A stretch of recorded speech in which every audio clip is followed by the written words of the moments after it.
Bienvenidos un día más al canal de Todos los Despiertos. Y si no lo estás, te ayudaremos. Ingenua humanidad. No queremos que nos creas, solo que investigues. El relato bíblico de la destrucción de Sodoma y Gomorra con fuego y azufre es familiar para la mayoría de nosotros, pero ¿qué ocurrió realmente? Comenzamos. ¿Qué ocurrió realmente en Sodoma y Gomorra? Pero, ¿cuántos de nosotros lo tomamos literalmente? Al igual que muchos otros eventos importantes en la historia de la humanidad, la historia ha sido relegada al mito o al simbolismo religioso. Sin embargo, el relato bíblico en Génesis 18:19 describe un acto premeditado, controlable por un Dios que no diferenciaba entre el pueblo y la vegetación de la llanura. Este fue un evento real, como lo demuestra la descripción de un denso humo levantándose de la tierra a la mañana siguiente. Si aceptamos la historia de Sodoma y Gomorra como una cuenta de testigo presencial, se produjo una explosión tan poderosa que puede ser comparada con el uso de armas nucleares en Hiroshima y Nagasaki en 1945. Esta historia es tratada como un mito, porque nuestros paradigmas no permiten la existencia de armas nucleares hace 4000 años. También es tentador descartar la historia a causa de la referencia a la mujer de Lot, que se dio la vuelta y se convirtió en estatua de sal. Sin embargo, no suena tan ridículo cuando nos enteramos de que varios estudios han sugerido que el término sal es un error de traducción. Si fuéramos capaces de leer una versión original sumeria del evento, nos encontraríamos con la palabra Nimur, es decir, tanto sal como vapor.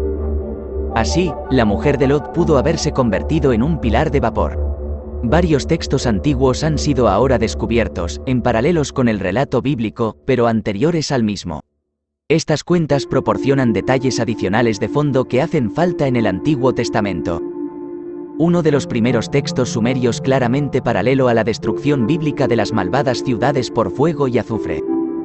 Señor, portador del abrasador que quemó al adversario. Quien borró la tierra desobediente. Que marchitó la vida de los seguidores de la palabra del mal. Que hizo llover piedras y fuego sobre los adversarios.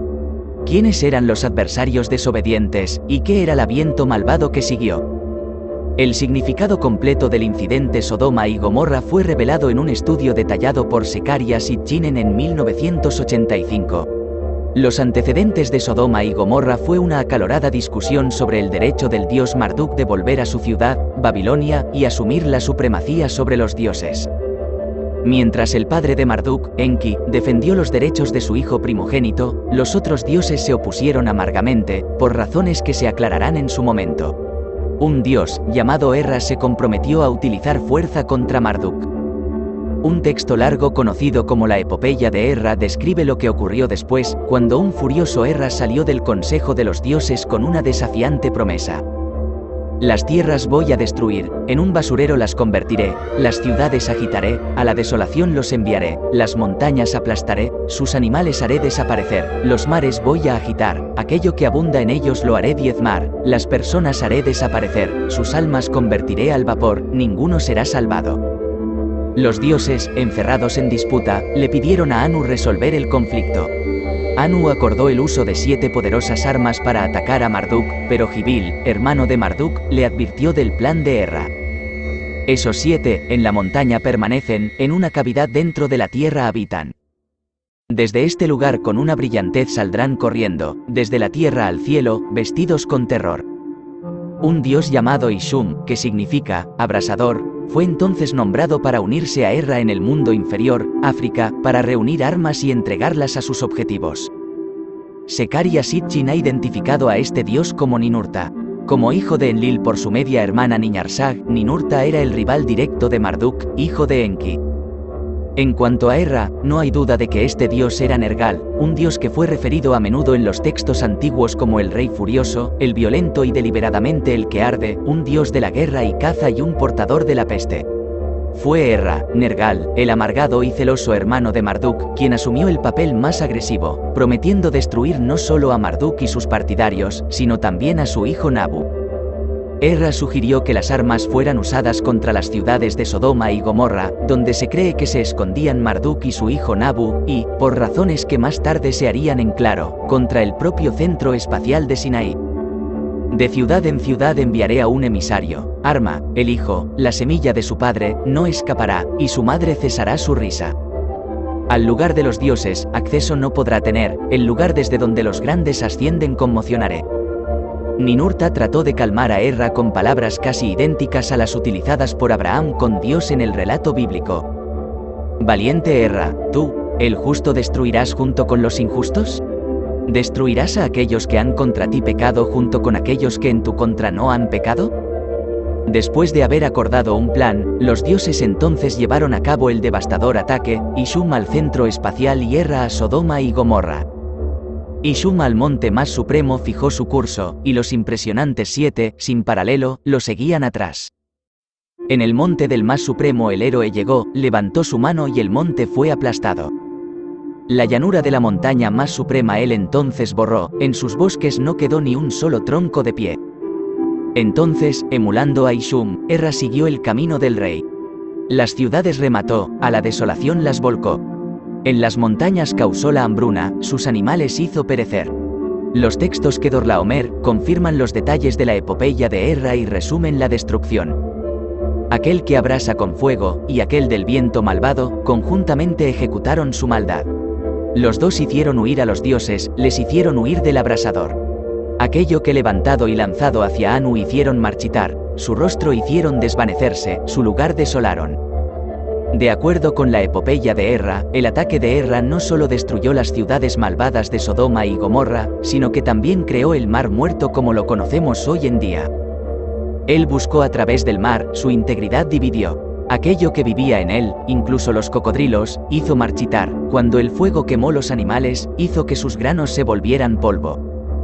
¿Vivieron cocodrilos alguna vez en el mar muerto? No es una coincidencia que 9 siglos antes Gilgamesh fue advertido de no dejar que su mano tocara las aguas de la muerte, ya que su barco se acercó a la orilla occidental del mar de las aguas de la muerte. En los tiempos modernos es conocido como el mar muerto por una razón diferente, debido a que su concentración de sal es tan alta que la vida marina no puede vivir en él. Evidencia geográfica. ¿Dónde tuvieron lugar los acontecimientos de Sodoma y Gomorra? La Biblia claramente identifica el valle de Sidim con el mar salado, lo que sugiere que hubo una vez un valle donde ahora se encuentran las aguas. Los libros modernos de referencia afirman que las ciudades destruidas estuvieron, de hecho, una vez situadas en la zona del Mar Muerto, sacando esta conclusión de los historiadores griegos y romanos, quienes manifestaron que el valle fue inundado después del evento. No es coincidencia que el nombre de Gomorra llegó a significar inmersión en el idioma hebreo, ni que la Biblia se refiera al mar salado como el mar Arabá, el último término significando en hebreo seco o quemado, y por lo tanto conmemorando el ataque. ¿Podrían estar todas estas fuentes en el error? Más específicamente, los estudiosos localizan las ciudades malvadas en la parte sur del Mar Muerto, que hasta hoy es llamado Mar de Lot, conmemorando al hombre a quien se le permitió escapar del desastre. La Biblia ofrece una serie de nuevas pistas que señalan la localización exacta, referencias a Sal, Betún y Alquitrán, Brea, todo encaja en el sur del Mar Muerto. Primero, esta área sigue siendo, en algunos lugares, una plana ciénaga de sal. Y segundo, hasta la fecha, trozos de alquitrán todavía flotan en la superficie del Mar Muerto, que por esta razón fue llamado lago Asfaltitas en la antigüedad. Además, la costa sureste del Mar Muerto está de hecho, bien regada, y es rica en vegetación, de acuerdo con la descripción bíblica. ¿Qué evidencia física puede demostrar que una explosión nuclear ocurrió en el Mar Muerto en la antigüedad? La geología del Mar Muerto es inusual. Está dividido en dos partes por una gran península llamada la Lisan, la lengua, que alcanza hasta 2 millas de la costa occidental. Al norte de la Lisan, el Mar Muerto es de hasta 1310 metros de profundidad, el punto más bajo sin salida al mar en la Tierra. Hacia el sur, en total contraste, las aguas son poco profundas, de solo 3 a 4 metros de profundidad. ¿Podría esta inusual característica geológica atribuirse a una explosión que penetró la Lisan original y causó que el previamente seco Valle de los Campos se sumergiera bajo el agua? Hasta el día de hoy, niveles anormales de radiactividad se encuentran en el agua de los manantiales alrededor de los bordes del extremo sur del Mar Muerto. Un estudio confirmó que esta radiactividad era suficientemente alta como para inducir esterilidad y aflicciones aliadas en los animales y los seres humanos que la absorben durante un número de años. Otra prueba de una explosión está siendo revelada por el descenso del nivel del Mar Muerto, que en los últimos años se redujo de 1.280 pies a 1.340 pies bajo el nivel del mar. La contracción de su superficie ha expuesto extrañas fisuras, descritas por un observador como fisuras de las rocas casi arquitectónicamente articuladas. ¿Qué pasa con la alta concentración de sal, más de 5 veces el nivel normal? Esto es causado por la ausencia de cualquier corriente del Mar Muerto que no sea por evaporación. Los 6,5 millones de toneladas de agua dulce que se vierten todos los días desde el río Jordán erosionan la sal natural del fondo del Mar Muerto, que no se puede evaporar, lo que aumenta la concentración de sal. Pero aquí hay un hecho extraño. En octubre de 1993, se anunció que los científicos israelíes y alemanes intentarían tomar muestras de sedimentos de debajo del Mar Muerto, utilizando la última tecnología de perforación. Los intentos anteriores habían fracasado debido a una capa muy dura de sal de roca, a unos pocos metros por debajo del fondo del mar. ¿Qué suceso no natural podría haber formado una costra de sal de roca tan dura que la tecnología moderna luchaba por penetrar? Ahora vamos a ir al sur a una prueba aún más dramática de antiguas armas nucleares. Zecharia Sitchin ha señalado una enorme cicatriz geológica de la península de Sinaí, exactamente donde el centro espacial de la Dioses debía haber estado. Esta cicatriz es visible desde lo alto de la Tierra, que aparece como una misteriosa mancha blanca. Siguiendo la afirmación de Sitchin, foto de satélite cerca de la cicatriz, que muestra un área de 112 por 112 kilómetros, mientras miles de diminutas líneas son wadis, lechos de ríos secos, ninguna explicación científica para la brillante cicatriz, situada en la parte inferior, a la izquierda del centro, ha estado disponible. Además, en el Sinaí oriental, millones de piedras ennegrecidas se encuentran esparcidas por decenas de kilómetros. Estas piedras son, sin lugar a dudas, no naturales. Las expediciones al Sinaí por Nelson Glueck en la década de 1950 pusieron de relieve la existencia de numerosas rocas ennegrecidas, repartidas por todo el paisaje. Estas rocas han llamado más recientemente a atención de Emanuel Anati, quien fue atraído a la región por su interés en el arte rupestre.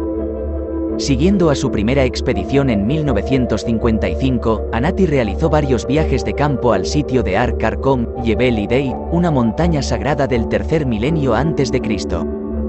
El libro de Anati, La montaña de Dios, muestra muchas rocas, de varios pies de diámetro, en la que los antiguos viajeros han grabado varios signos y símbolos. Fotografías de Anati demuestran claramente que las rocas están ennegrecidas solo en la superficie. Emanuel Anati también describe la gran meseta de la montaña de Ar Qarqom como cubierta en una extensión de fragmentos de piedra negra, conocida como jamada. En algunos lugares, la jamada ha sido quitada en la antigüedad para formar los llamados círculos de chozas. Una vez más, las fotografías de Anati demuestran que las piedras ennegrecidas son una fina capa superficial.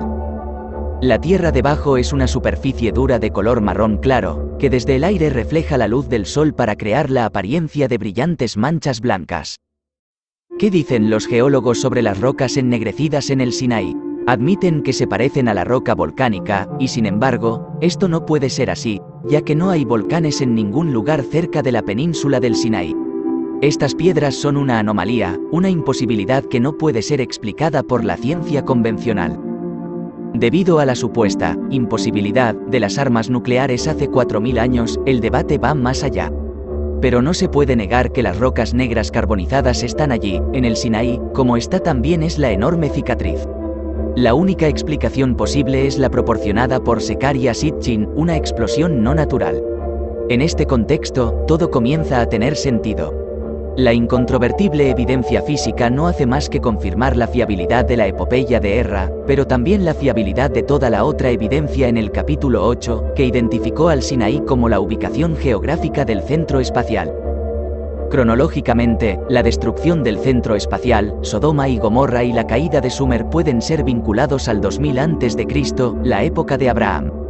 Los textos de los lamentos sumerios vinculan claramente el viento malvado a los acontecimientos en el Sinaí, por sus referencias a una gran tempestad dirigida por Anu, una tormenta creada en un relámpago y al afirmar que fue generada en el oeste. El Mar Muerto y el centro espacial en el Sinaí están en realidad situados al oeste de Sumer. Otras referencias señalan específicamente al Sinaí. Desde el medio de las montañas había descendido sobre la tierra, desde la llanura donde no hay compasión ha venido. Solo queda por ofrecer una explicación convincente de por qué los dioses permitieron utilizar tal fuerza extrema. Esto fue todo. No es el primer vídeo que habla de lo mismo, en el mismo tiempo, e idéntica similitud, en diferentes culturas milenarias. No puede ser casualidad. Lo único que le da sentido a todo esto, es que nos han mentido desde hace siglos. Hasta el próximo vídeo. Un gran abrazo a todos queridos despiertos, os deseamos lo mejor de corazón, seguid despertando al resto, cada vez somos más, todos juntos saldremos de esta.